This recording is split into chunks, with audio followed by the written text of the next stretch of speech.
Ya te has puesto en la presencia de Dios para hacer este ratico de oración como cada día supongo que haces, ¿no? Y seguro que conoces ese poema de Santa Teresa de Jesús, que seguro que lo habrás oído hasta cantado, que en muchas celebraciones litúrgicas se canta y muy bonito, ¿no?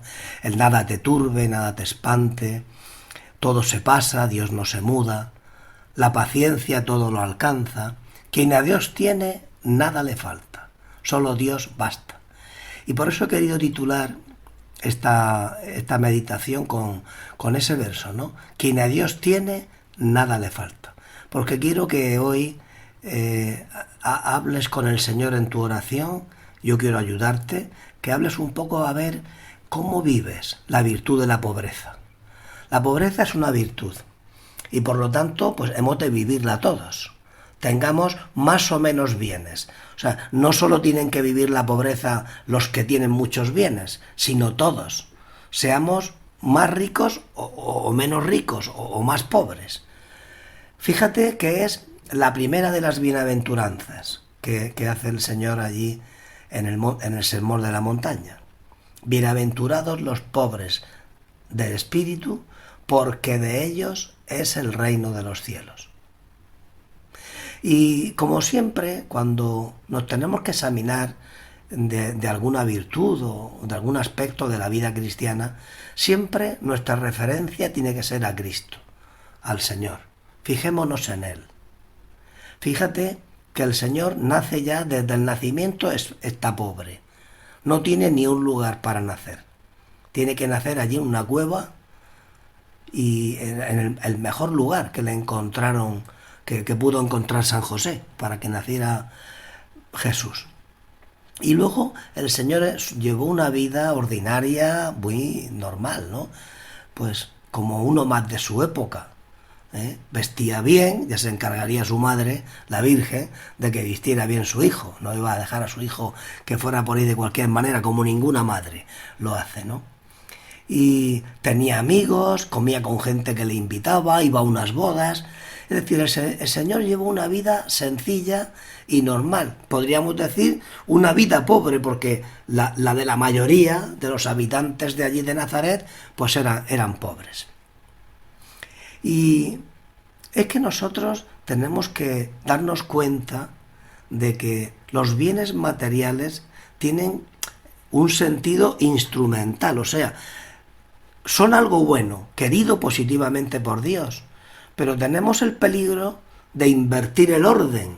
Es decir, los medios materiales, los bienes materiales son eso, son medios, no son fines.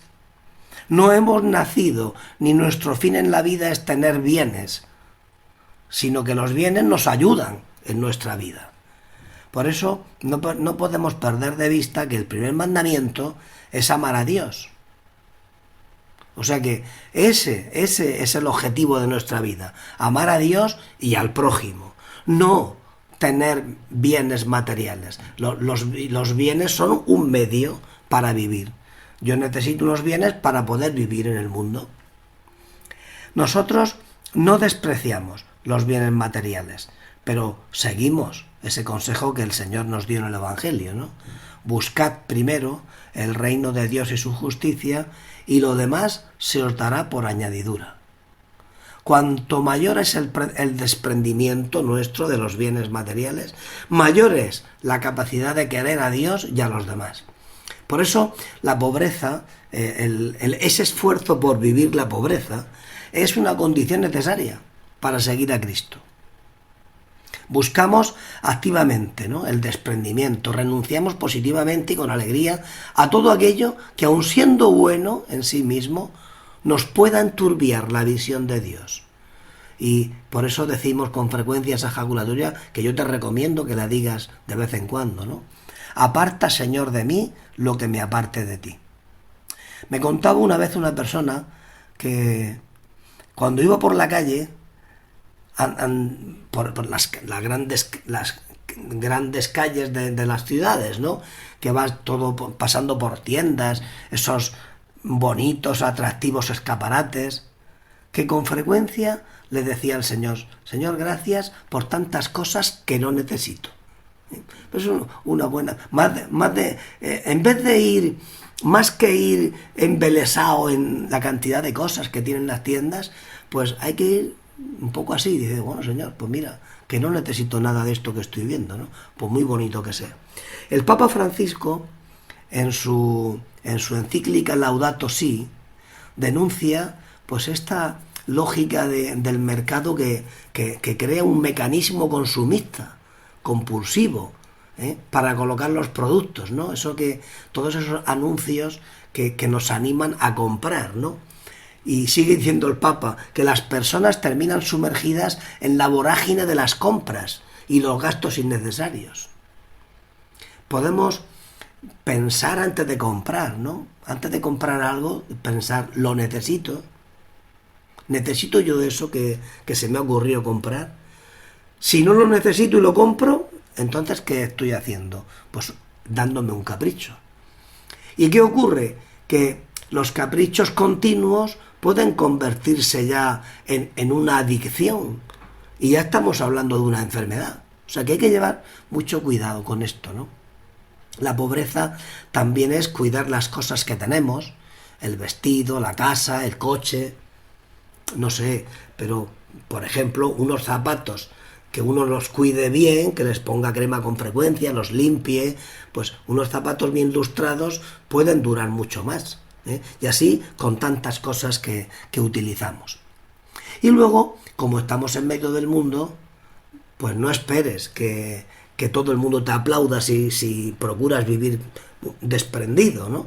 No te extrañes si tu conducta choca con la del ambiente, ¿eh? Será lo normal, porque estamos en una sociedad que tiende, como el Papa ha dicho, pues a ser muy consumista.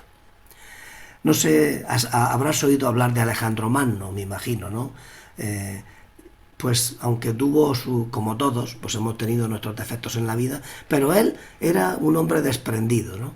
Y él quiso que en su entierro les dijo que tendría que ser de 3 maneras, ¿no? Le dijo que el ataúd en el que él iría en ese funeral tenían que llevarlo sus médicos para que fueran humildes, ¿no? Es decir, no me han podido curar los médicos, no lo pueden curar todo, ¿no? Luego que tenía que ir el ataúd tenía que ir abierto y sus manos por fuera, para que la gente viera que no se ha llevado nada. Cuando uno se muere, no se lleva nada. Y luego que fueran repartiendo monedas, al paso de su ataúd, que fueran repartiendo monedas a la gente. Bueno, pues termino ya este rato de oración y estas palabras que te dirijo hoy.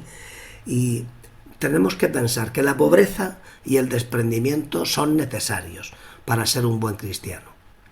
Porque, como nos dice San José María en la 10ª estación de su libro, el Vía Crucis, dice así, y con esto quiero terminar. Para llegar a Dios, Cristo es el camino, pero Cristo está en la cruz.